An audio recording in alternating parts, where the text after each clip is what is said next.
Islamic পণ্ডিতদের ভাষ্য অনুযায়ী আল্লাহর রাসূলের যুগকে বলা হয় সর্বশ্রেষ্ঠ যুগ, স্বর্ণযুগ। আল্লাহর রাসূল তার সাহাবীদের, তার কওমদের এত চমৎকারভাবে গড়ে তুলেছিলেন, এত ফার্স্ট ক্লাসভাবে গড়ে তুলেছিলেন যে তার মৃত্যুর 10 বছরের মধ্যে মুসলিমরা সমগ্র পৃথিবীর অর্ধেকের মালিক হয়ে যায়, সাম্রাজ্য প্রতিষ্ঠা করে। খলিফা উমর ছিলেন অর্ধ জাহানের বাদশাহ। কেন তারা পেরেছিলেন?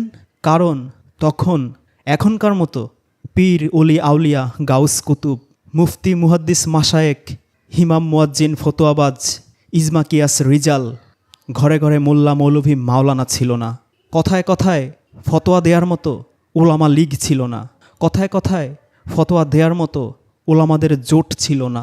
এজন্যই মুসলিমরা গত 1400 বছরের মধ্যে সর্বশ্রেষ্ঠ জাতিতে পরিণত হতে পেরেছিল। তারপর শুরু হয় অধঃপতন। উন্নতির চরম শিখর এত উচ্চাসনে গিয়েছিল যে খলিফা হজরত আলী তার রাজধানী মদিনা থেকে সরিয়ে যে ইরাকে প্রতিষ্ঠা করেছিলেন, সেই ইরাকের বাগদাদ নগরী জ্ঞান বিজ্ঞানের সমগ্র পৃথিবীর সূতিকাগার হয়ে গিয়েছিল। সমগ্র পৃথিবীর জ্ঞান বিজ্ঞান চর্চার প্রধান কেন্দ্র হয়ে গিয়েছিল। সেই বাইতুল হিকমা 1258 সালে যখন হালাকু খান ধ্বংস করে দেয়, তারপর মুসলিমরা জ্ঞান বিজ্ঞানের জগতে খুঁড়িয়ে খুঁড়িয়ে হাঁটা শুরু করে। কিন্তু তাদের সেই অগ্রযাত্রায় প্রথম ধ্বংসটা নিয়ে আসে এই মোল্লা, মৌলভী, আলেম, ওলামা, পীর, বুজুর্গ, মাশায়েকরা। যখনই 1400 সালের দিকে ছাপাখানা আবিষ্কার হয়, তারা ফতোয়া জারি করে, ছাপাখানা হারাম, ছাপাখানা নিষিদ্ধ। উসমানী সাম্রাজ্যের কোথাও, কোনো দেশে, কোনো ছাপাখানা এই ফতোয়ার মাধ্যমে তারা করতে দেয়নি। এর ফলশ্রুতিতে যা হবার তাই হয়েছে। সমগ্র জ্ঞান বিজ্ঞান সব কিছু ইউরোপে চলে গিয়েছে। তারা শ্রেষ্ঠতম মুসলিম বিজ্ঞানী, মনীষী, দার্শনিকদের বিখ্যাত সকল লেখা নিজেদের ভাষায় অনুবাদ করে ছাপাখানার মাধ্যমে হাজার হাজার লক্ষ লক্ষ কপি বের করে তাদের বাচ্চা, শিশু, কিশোর, যুবক সবার হাতে ধরিয়ে দিয়েছে। সেই ইবনে সিনা, জাবির ইবনে হাইয়ান, খারিজমি, সকল মুসলিম মনীষীদের দর্শন, গণিত, বিজ্ঞান, পদার্থ, রসায়ন, জীববিজ্ঞান, মেডিকেল সায়েন্স থেকে শুরু করে এমন কোনো সেক্টর নেই, এমন কোনো ধরনের বই নেই যে তারা সেগুলো তাদের ভাষায় অনুবাদ না করেছে। এরপর থেকে শুরু হলো ইহুদি খ্রিস্টানদের অগ্রযাত্রা। আর মুসলিমরা ছাপাখানা বন্ধ করে শত শত বছর পিছিয়ে পড়া শুরু করলো। যখন তাদের হুঁশ হলো তখন অনেক দেরি হয়ে গিয়েছে। সেই 1800 সালের পরে অনেক অনুরোধ বিনুরোধের পরে উসমানীয় খলিফা প্রথম অনুমতি দেন যে ঠিক আছে, তোমরা ছাপাখানা তোমাদের দেশে স্থাপন করতে পারো। সেখানেও কিন্তু ততদিনে মুসলিমরা প্রায় 600 বছর পিছিয়ে পড়ে গিয়েছে। সকল জ্ঞান বিজ্ঞান, দর্শন, ফিজিক্স, কেমিস্ট্রি, বায়োলজি সব কিছুর নবনব আবিষ্কারের মাধ্যমে ইউরোপিয়ানরা চলে গিয়েছে সাফল্যের মহাশিখরে। এখানেই থেমে থাকেনি। সমগ্র আরব বিশ্বে যত মুসলিম, তাদের চেয়ে অনেক বেশি মুসলিম থাকে নন আরব, বাংলাদেশ, ভারত, পাকিস্তান, আফগানিস্তান, ইন্দোনেশিয়া, মালয়েশিয়াতে। বাংলা, বিহার, উড়িষ্যা, ভারত, পাকিস্তান এগুলো তো সবই ভারত বর্ষের অধীনে ছিল, একটা দেশ ছিল। সেখানে শুরু হলো আবার এই মোল্লা মৌলভীদের নতুন ফতোয়াবাজির বিভীষিকা। ব্রিটিশরা যখন স্কুল, কলেজ, বিশ্ববিদ্যালয় প্রতিষ্ঠা শুরু করে, সাথে সাথে ফতোয়া শুরু হয়ে যায় ইংরেজি শিক্ষা হারাম। যেখানে সূরা রুমের 22 নম্বর আয়াতে আল্লাহ বলে দিয়েছেন, আল্লাহর নিদর্শনের মধ্যে রয়েছে আসমান ও জমিনের সৃষ্টি এবং তোমাদের ভাষা ও তোমাদের বর্ণের বৈচিত্র্য। মানুষের ভাষা, এর যে বৈচিত্র্য, এটা আল্লাহরই নিদর্শন। সেইখানে এই কোরআনের বিরুদ্ধে গিয়ে তারা ফতোয়া দিল এবং অদ্ভুত সব যুক্তি পেশ করল। ইংরেজি বেদিনের ভাষা, ইহুদি খ্রিস্টানদের ভাষা। আল্লাহর ভাষা হলো আরবি, কোরআনের ভাষা আরবি, রাসূলের ভাষা আরবি, আরবের ভাষা আরবি। কবর, হাসর, পুলসিরাত, জান্নাত, জাহান্নাম সবখানের ভাষা আরবি। আরবি বললে সোয়াব, আরবি শুনলে সোয়াব, আরবি লিখলে সোয়াব, প্রতি হরফে হরফে 10 নেকি। সেই সোয়াব থেকে বঞ্চিত করার জন্যই এই বেদিন কাফেররা আমাদেরকে ইংরেজি শেখাতে চাচ্ছে। এই ইংরেজি ভুলেও শেখা যাবে না। তাদের এক ফতোয়ায় এই অঞ্চলের শত শত কোটি মুসলিম কয়েকশো বছর পিছিয়ে গেল। আপনার এলাকার 40-50 বছর আগের যদি খোঁজ খবর নিয়ে দেখেন, তাহলে দেখবেন সবচেয়ে বড় বড় ডাক্তার, ইঞ্জিনিয়ার, উকিল, মুক্তার, ব্যারিস্টার, বড় বড় শিক্ষক, পণ্ডিত সবাই হিন্দু। এর কারণ কি? ওই সেই ফতোয়ার রিয়াকশন। ওই ফতোয়ার রিয়াকশনে মুসলিমরা ইংরেজি শিখতে চাইতো না। বেদিনের ভাষা এইভাবে তাদের ব্রেন ওয়াশ করা হয়েছে ফতোয়ার মাধ্যমে, মোল্লা মৌলভীদের মাধ্যমে। ফলে যা হবার তাই হলো। হিন্দুরা হয়ে গেল বড় বড় ডাক্তার, আর মুসলিমরা হলো সেই ডাক্তারের কম্পাউন্ডার। হিন্দুরা হলো বড় বড় ইঞ্জিনিয়ার, আর মুসলিমরা হলো সেই ইঞ্জিনিয়ারের অ্যাসিস্ট্যান্ট, শ্রমিক, কর্মচারী। হিন্দুরা হলো বড় বড় উকিল, মোক্তার, ব্যারিস্টার, আর মুসলিমরা হলো সেই উকিল আর ব্যারিস্টারের, সেই অ্যাডভোকেটের মুহুরি, কেরানি বা পিয়ন। হিন্দুরা হলো বড় বড় স্কুল, কলেজ, বিশ্ববিদ্যালয়ের শিক্ষক, প্রফেসর, আর মুসলিমরা হলো সেই স্কুল, কলেজ, বিশ্ববিদ্যালয়ের কর্মচারী। ভাগ্য ভালো স্যার সৈয়দ আহমেদ খান, নবাব সলিমুল্লাহ, সৈয়দ আমির আলী, আল্লামা ইকবাল, মোহাম্মদ আলী জিন্নাহ, শেরবাংলা ফজলুল হক, তাদের মতো মহৎপ্রাণ মানুষেরা সাধারণ মুসলিমদের বোঝাতে সক্ষম হলো, যদি তোমরা পড়াশোনা না করো, ইংরেজি না শেখো, তোমরা হাজার হাজার বছর পিছিয়ে যাবে। হিন্দু খ্রিস্টানরা তরতর করে উঠে যাবে, তোমরা হয়ে পড়বে তাদের দাস, গোলাম, চাকর, কর্মচারী, শ্রমিক। তাদের কথায় অল্প কিছু মুসলিমদের মন গলল, তারা পড়াশোনা শুরু করলো, নইলে আমরা হয়তো আরও কয়েকশো বছর পিছিয়ে থাকতাম। ফতোয়াবাজির এখানেই শেষ নয়, এরপর আসলো টেলিভিশন। ফতোয়া শুরু হলো, টেলিভিশন হচ্ছে শয়তানের বাক্স। ইহুদি খ্রিস্টানরা এই শয়তানের বাক্সের মাধ্যমে আমাদের ঈমান কেড়ে নেবে। বড় বড় ওয়াজের প্যান্ডেলে ওয়াজ করা হতো, যেই ঘরে টেলিভিশন থাকে সেই ঘরে অমুক মেয়ে, অমুক ছেলে, অমুক লোক মারা গিয়েছে, তার কবরে ভয়াবহ আযাব শুরু হয়ে গেছে, কবর তাকে নিচ্ছে না, তারপর কবরের সাথে টেলিভিশন দেয়া লেগেছে। এমন ভয়ঙ্কর ভয়ঙ্কর উদাহরণ তারা পেশ করা শুরু করলো যে মানুষ ভয়ে আতঙ্কে টেলিভিশন দেখবে তো ভালো, কোনো বাড়িতে কোনো ঘরে আছে শুনলে তার ধার কাছ থেকে কেউ হেঁটে চলতো না। অথচ ভাগ্যের কি নির্মম পরিহাস, তার কয়েক বছর পরেই এই হারাম বেদিনের জিনিস ফতোয়া দেয়া সেই শয়তানের বাক্সে এই মোল্লা মৌলবী হুজুরদেরকেই দেখা শুরু হয়ে গেল। তারাই প্রতিনিয়ত সেই শয়তানের বাক্সে গিয়ে হাজিরা দেন, ওয়াজ করেন, মাহফিল করেন, ফতোয়াগিরি করেন। এরপর আসলো মাইক, গ্রামে গঞ্জে ফতোয়া শুরু হয়ে গেল, এই মাইক হারাম, নিষিদ্ধ। যুক্তি কি? মাইকে যদি আজান চলে, মানুষ বাথরুমে থাকে, টয়লেটে থাকে, অনেক সময় স্বামী স্ত্রী একসাথে থাকে, তখন মাইকে যদি আজান চলে ভয়াবহ কবিরা গুনাহ হবে, এ কারণে মাইক নিষিদ্ধ। কত গ্রামে গঞ্জে যে এই মাইক নিয়ে মারামারি, পিটাপিটি হয়েছে, রক্তারক্তি হয়েছে, তার কোনো হিসাব নেই। আবারও সেই টেলিভিশনের মতো ভাগ্যের কি নির্মম পরিহাস, এই হুজুররাই এখনও মাইক ছাড়া আজান দিতে পারেন না, ওয়াজ করতে পারেন না। রাত 12টা, 1টা, 2টা, 3টা পর্যন্ত তাদের ওয়াজের সাউন্ডে মানুষ ঘুমাতেও পারে না। এখন আর মাইক হারাম নয়। যেমনিভাবে হারাম টেলিভিশন শয়তানের বাক্সে এখন তাদেরকেই দেখা যায়, যেমনিভাবে হারাম মাইকে এখন তাদেরই গলা সবচেয়ে উচ্চস্বরে বাজে, যেমনিভাবে নিষিদ্ধ কাফের বেদিনদের ইংরেজি এখন তাদের গলায় সবচেয়ে বেশি শোভা পায়, ইংরেজিতে বয়ান না করলে এখন তাদের জনপ্রিয়তায় ভাটা পড়ে, ঠিক তেমনিভাবে এর পরে আসলো ফেসবুক, ইউটিউব, ক্যামেরাওয়ালা মোবাইল। তখন আবার ফতোয়া শুরু হলো, ছবি তোলা হারাম, ভয়াবহ কবিরা গুনাহ। ছাপাখানা নিষিদ্ধের সময়ে কুরআন হাদিস থেকে কোনো দলিল দিতে না পারলেও, ইংরেজি শিক্ষা নিষিদ্ধের সময়ে কুরআন হাদিস থেকে কোনো দলিল দিতে না পারলেও, টেলিভিশন নিষিদ্ধের সময় কুরআন হাদিস থেকে কোনো দলিল দিতে না পারলেও, মাইক নিষিদ্ধের সময় কুরআন হাদিস থেকে কোনো দলিল দিতে না পারলেও, ছবি নিষিদ্ধের সময়, ক্যামেরাওয়ালা মোবাইল নিষিদ্ধের সময় এবার কিন্তু তাদের সুবর্ণ সুযোগ চলে আসলো। কারণ এবার অজস্র হাদিস থেকে তারা দলিল দিতে শুরু করলো, দলিল পেয়েও গেল। সহিহ বুখারী হাদিস নাম্বার 5181 তাদের সবচেয়ে বড় দলিল। নবী করিম সাল্লাল্লাহু আলাইহি ওয়াসাল্লামের সহধর্মিণী আয়েশা থেকে বর্ণিত, তিনি বলেন, আমি একটা বালিশ বা গদি কিনে এনেছিলাম যার মধ্যে ছিল ছবি। যখন রাসূলুল্লাহ সেই ছবিটি দেখলেন, তিনি দরজার বাইরে দাঁড়িয়ে গেলেন, ভেতরে প্রবেশ করলেন না। আমি বুঝতে পারলাম যে তার চোখে এটা অত্যন্ত অপছন্দনীয় ব্যাপার। আমি বললাম, হে আল্লাহর রাসূল, আমি আল্লাহর কাছে তওবা করছি এবং তার রাসূলের কাছে ফিরে আসছি। আমি কি অন্যায় করেছি? তখন রাসূলুল্লাহ বললেন, এ গদি কিসের জন্য? আমি বললাম, এটা আপনার জন্য খরিদ করে এনেছি, যাতে আপনি বসতে পারেন এবং হেলান দিতে পারেন। তখন রাসূল সাল্লাল্লাহু আলাইহি ওয়াসাল্লাম বললেন, এ ছবি নির্মাতাকে কিয়ামতের দিনে শাস্তি দেওয়া হবে এবং বলা হবে, যা তুমি সৃষ্টি করেছ তার প্রাণ দাও। এবং তিনি আরও বলেন যে ঘরে প্রাণের ছবি থাকে সে ঘরে ফেরেশতা প্রবেশ করে না।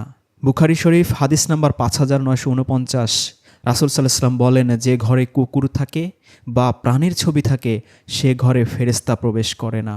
আবু দাউদ শরীফ হাদিস নাম্বার 4158। আবু হুরায়রা সূত্রে বর্ণিত, তিনি বলেন রাসূল সাল্লাল্লাহু আলাইহি ওয়াসাল্লাম বলেছেন, জিবরাইল আমার কাছে এসে বলেন, গত রাতে আমি আপনার কাছে এসেছিলাম কিন্তু আমি প্রবেশ করিনি, কারণ ঘরের দরজায় ছবি ছিল, ঘরের মধ্যে ছিল ছবিযুক্ত পর্দা এবং ঘরের ভেতরে ছিল কুকুর। সুতরাং আপনি ঘরে ঝোলানো ছবির মাথা কেটে দেওয়ার আদেশ করুন, তাহলে তা গাছের আকৃতিতে পরিণত হবে, আর পর্দাটি কেটে দুটি বালিশের ভেতরে কাপড় বানাতে আদেশ করুন এবং কুকুরটিকে বের করে দেওয়ার নির্দেশ দিন। রাসূল সাল্লাল্লাহু আলাইহি ওয়াসাল্লাম উপদেশ মতো কাজ করলেন। কুকুরটি ছিল হাসান বা হুসাইনের এবং তা তাদের খাটের নিচে শুয়েছিল। তিনি সেটাকেও বের করে দেওয়ার আদেশ দেন, ফলে তা বের করে দেওয়া হলো। আবু দাউদ 4158 নম্বর হাদিস। বুখারী শরীফের 2225 নম্বর হাদিস। সাইদ ইবনে আবুল হাসান থেকে বর্ণিত, তিনি বলেন, আমি ইবনে আব্বাস রাদিয়াল্লাহু এর কাছে এসে উপস্থিত ছিলাম। এমন সময় তার কাছে এক ব্যক্তি এসে বলল, হে ইবনে আব্বাস, আমি এমন ব্যক্তি যে আমার জীবিকা হস্তশিল্পে, আমি এসব ছবি তৈরি করি। ইবনে আব্বাস তাকে বলেন, এ বিষয়ে আল্লাহর রাসূল সাল্লাল্লাহু আলাইহি ওয়াসাল্লামকে আমি যা বলতে শুনেছি তাই তোমাকে শোনাবো। তাকে আমি বলতে শুনেছি, যে ব্যক্তি কোনো ছবি তৈরি করে আল্লাহ তাআলা তাকে শাস্তি দেবেন যতক্ষণ না সে তাতে প্রাণ সঞ্চার করে, আর সে তাতে কখনো প্রাণ সঞ্চার করতে পারবে না। এ কথা শুনে লোকটি ভীষণভাবে ভয় পেয়ে গেল এবং তার চেহারা ফ্যাকাশে হয়ে গেল। এতে ইবনে আব্বাস বলেন, আক্ষেপ তোমার জন্য, তুমি যদি এ কাজ নাই ছাড়তে পারো তবে গাছপালা ও যেসব জিনিসে প্রাণ নেই তা তৈরি করতে পারো। শরহু মানিল আসার হাদিস 6947। আবু হুরায়রা বলেন, নিষিদ্ধ ছবি হলো প্রাণীর মাথা ও চেহারা বিশিষ্ট ছবি, মাথাবিহীন ছবি নিষিদ্ধ নয়। যেই মোল্লা মৌলভী হুজুররা, মুফতি মুহাদ্দিসরা ছাপাখানা নিষিদ্ধ করেছিল, সমগ্র মুসলিম উম্মাকে শত শত হাজার বছর জ্ঞান বিজ্ঞানে পিছিয়ে দিয়েছিল, সেই মোল্লা মৌলভী হুজুররা এখন ছাপাখানায় তাদের লিখিত শত শত ইসলামী মাসলা মাসায়েল বয়ানের কিতাব ছাপান, বিক্রি করেন, হাদিয়া নেন। একই ঘটনা ঘটেছে ইংরেজির ক্ষেত্রেও। যেই মোল্লা মৌলভী হুজুররা ইংরেজি বেদিনের ভাষা, কাফেরদের ভাষা বলেছিল, তারাই এখন ওয়াজ মাহফিলে ঝরঝরে চকচকে ইংরেজি না বললে তাদের ওয়াজ মাহফিল জমাতে পারেন না। তারাই এখন ইংরেজিকে সবচেয়ে বেশি হাইলাইট করেন, সবচেয়ে বেশি ইউজ করেন, সবচেয়ে বেশি কারিশমাওয়ালা হুজুর প্রমাণে সচেষ্ট হন এই ইংরেজির মাধ্যমে। এই হুজুররাই, এদের মুখ থেকেই যেই মাইক নিষিদ্ধের ফতোয়া এসেছিল, এরাই এখনও মাইক সবচেয়ে বেশি ব্যবহার করেন। যেই হুজুররা টেলিভিশন নিষিদ্ধ বলেছিল, হারাম ফতোয়া দিয়েছিল, তারাই টেলিভিশন সবচেয়ে বেশি ব্যবহার করেন। যেই হুজুররা এই ছবি তোলা যায় এমন মোবাইল নিষিদ্ধ করেছিল, সেই হুজুররাই এখন এই ছবি সবচেয়ে বেশি তোলেন, সেলফি সবচেয়ে বেশি তোলেন। এমন কোনো হুজুর নেই যার মোবাইলে শত শত হাজার হাজার সেলফি পাওয়া যাবে না, ছবি পাওয়া যাবে না। পেপার, পত্রিকায়, ইউটিউবের থাম্বনেইলে ছবি দেওয়ার জন্য আলাদা পোজ দিয়েও তারা ছবি তোলেন। ছবি নিষিদ্ধ, তাহলে তো ভিডিও আরও বেশি নিষিদ্ধ, কারণ ভিডিও তো ছবিরই সমষ্টি। এ কারণেই ছবি বা চিত্রের প্রবাহমান ভিডিওকে বলা হয় চলচ্চিত্র। মানে অনেকগুলো চিত্র যখন একসাথে করা হয় তখনই সেটা ভিডিওতে রূপান্তরিত হয়। এই হুজুররা এখন ভিডিও সবচেয়ে বেশি করেন। ইউটিউবে ঢুকলে, ফেসবুকে ঢুকলে হাজার হাজার লক্ষ লক্ষ হুজুরদের ওয়াজ মাহফিল ফতোয়ার ভিডিও দেখা যায়। এখন আর ছবি কি নিষিদ্ধ নয়? হারাম জিনিস এখন হালাল হয়ে গেল। যেমন হারাম ছাপাখানা হালাল হয়েছে, হারাম টেলিভিশন হালাল হয়েছে, হারাম মাইক হালাল হয়েছে, হারাম ইংরেজি হালাল হয়েছে, হারাম ছবিও এখন হালাল হলো। যখন তাদের প্রয়োজন হয়, প্রয়োজন অনুযায়ী যখন তারা লুফে নেন, তখন সেই হারামের ওয়াজ তখন আর তারা করেন না। ওয়াজের মাহফিলে এখন আর ছবি নিষিদ্ধের ফতোয়া আপনারা শুনবেন না। ছাপাখানা বা ইংরেজি হারাম এই ফতোয়া এখন আর আপনারা শুনবেন না। This is the character of mullah maulvi. তারা তাদের সুবিধা মতো হাদিস নেবে, ফতোয়া নেবে, ইজমা কিয়াস করবে, আবার যখন তাদের প্রয়োজন হবে সেগুলো ঝেড়ে ফেলে দেবে। তখন আর এই হারাম জিনিস তাদের কাছে আর হারাম থাকবে না। এদের যদি প্রশ্ন করি যে এই ইজমা কিয়াস হাদিস দিয়ে কিছুদিন পর পর এটা ওটা সেটা হারাম করছেন, কিন্তু কুরআনের দলিল ছাড়া অন্য কিছু দিয়ে হারাম যারা করে তাদের সম্পর্কে আল্লাহ কি বলেছেন সূরা মায়েদায়? যারা কোরআন দিয়ে ফয়সালা দেয় না, ফতোয়া দেয় না, বিচার করে না, তাদের আল্লাহ কাফের বলেছেন, জালিম বলেছেন, ফাসিক বলেছেন। আপনারা যে কিছুদিন পর পর এটা ওটা সেটা হারাম করছেন কুরআনের দলিল ছাড়া, ইজমা কিয়াস রিজাল আর লাহুয়াল হাদিস দিয়ে, আপনারা কি কাফের, জালেম, ফাসিক নন? যদি প্রশ্ন করা হয়, এত মহা গুরুত্বপূর্ণ জিনিস প্রথম খলিফা আল্লাহ রাসূলের শ্বশুর, তিনি কেন জ্বালিয়ে দিয়েছিলেন?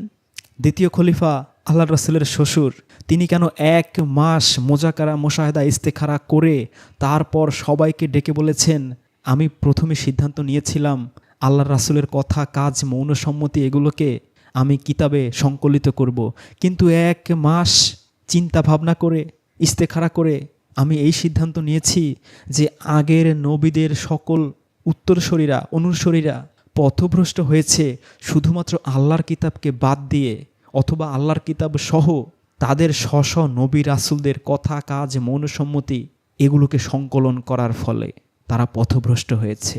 এজন্য আমিও এটা কখনোই করব না। আমি চাই না যে ভবিষ্যৎ প্রজন্ম পথভ্রষ্ট হয়ে যাক। কথায় কথায় বলেন আমরা সালফে সালেহিনদের অনুসারী। সবচেয়ে বড় সালফে সালেহিন কি আবু বকর, হজরত ওমর নয়? তাহলে তাদের এই আদর্শ কেন আপনারা ধারণ করতে পারছেন না?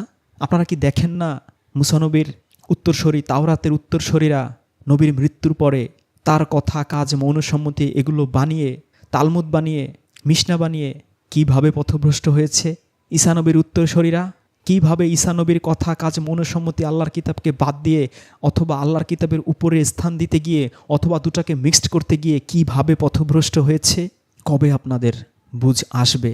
হাজার হাজার হাদিস পাওয়া যায় কোরআনের সাথে সরাসরি সাংঘর্ষিক।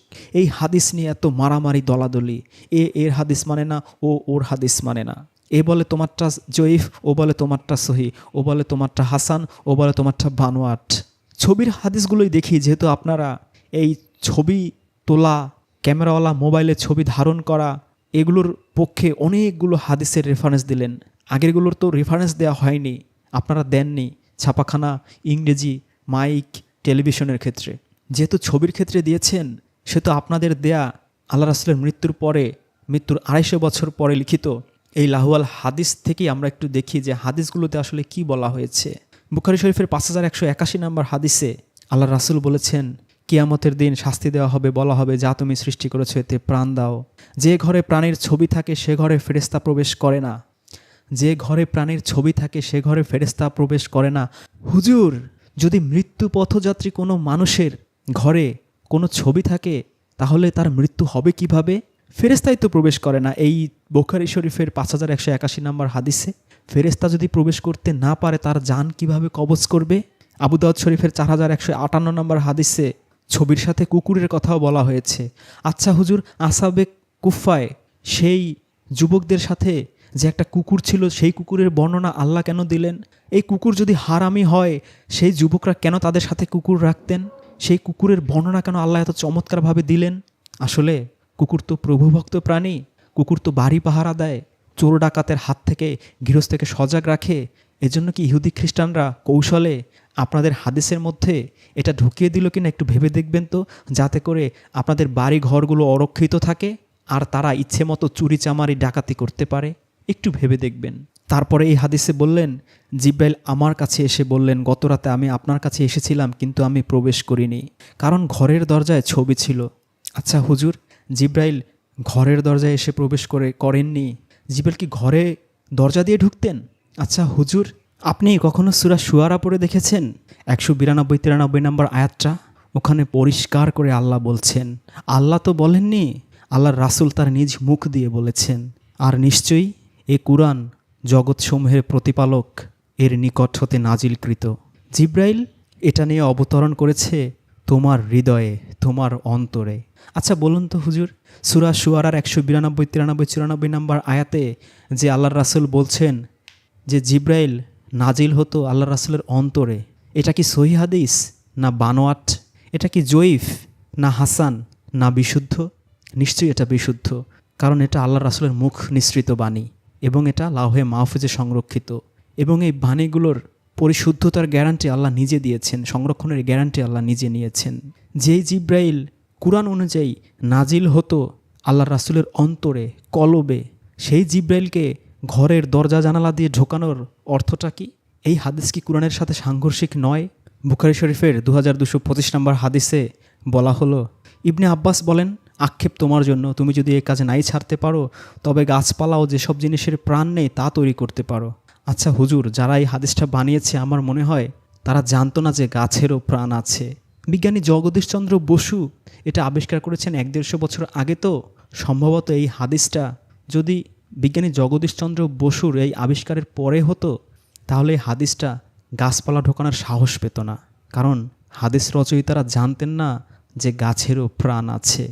সবচেয়ে বড় কথা কি, আল্লাহ কুরআনে বলেছেন কুরআনে কোনো বৈপরীত্য পাবে না, কিন্তু যখনই এই হাদিসগুলো আপনারা আনেন তখন আমরা দেখি একটার সাথে আরেকটার সংঘর্ষ।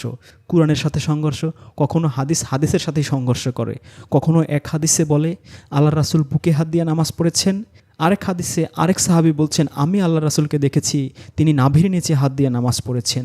আরেক হাদিসে দেখা যায় যে আরেক সাহাবী বলছেন না, ওই দুজন তো ফজর আর জোহরের কথা বলেছে, আমি আল্লাহ রাসূলের সাথে মাগরিবের নামাজ পড়েছিলাম, তখন দেখেছি তিনি মালিকি মাযহাবের মতো হাত ছেড়ে দিয়ে নামাজ পড়েছেন। আরেক সাহাবীর বর্ণনা দেখা যায় এরকম যে তিনি বলেন আমি আল্লাহ রাসূলের সাথে ইশার নামাজ পড়েছি, আমি দেখেছি আল্লাহর রাসূল পুরোপুরি পেটের উপর হাত দিয়ে নামাজ পড়েছিলেন, নাভির নিচেও নয় বুকের উপরেও নয়, জাস্ট পেটের উপরে। এই রকম সংঘর্ষ আপনাদের হাদিসে হতেই থাকে। এজন্যই আজ এই 1200-1300 বছর ধরে আপনারা এখনও একমত হতে পারেননি যে নামাজে হাত পেটে বাঁধবেন না বুকে বাঁধবেন, না নাভির নিচে বাঁধবেন, নাকি মালিকি মাযহাবের মতো হাত ছেড়ে দেবেন। আপনারা কি কখনো ভেবেছেন যে আল্লাহর রাসূল ফজরে এক জায়গায় হাত বাঁধতেন, জোহরে আরেক জায়গায় হাত বাঁধতেন, মাগরিবে আরেক জায়গায় হাত বাঁধতেন, এশারে আরেক জায়গায় হাত বাঁধতেন? এটা কি সম্ভব? সম্ভব না। প্রত্যেকটা ক্ষেত্রে যখনই আপনারা এই লাহুয়াল হাদিসের আশ্রয় নিয়েছেন তখনই শুধু কোরআনের সাথে সংঘর্ষ নয়, হাদিসের সাথে হাদিসের সংঘর্ষ।